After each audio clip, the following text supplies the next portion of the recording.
Hello mga ka-farmers, samahan na itong trabaho mga farmers. Ito na yung kuson ang mga farmers sa titso. Ang sanga niya mga farmers kay putol. So itong kuson kay para ilabay. Yan. So magbugkos na tayo mga farmers.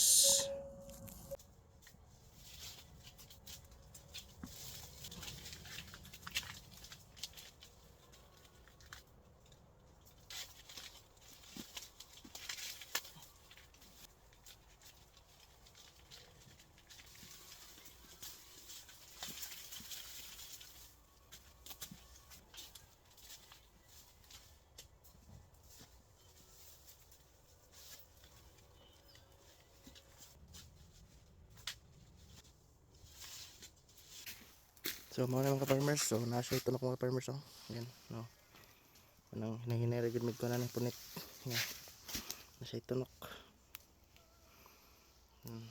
Ang tunok niya. So, mahal na. Thank you for watching.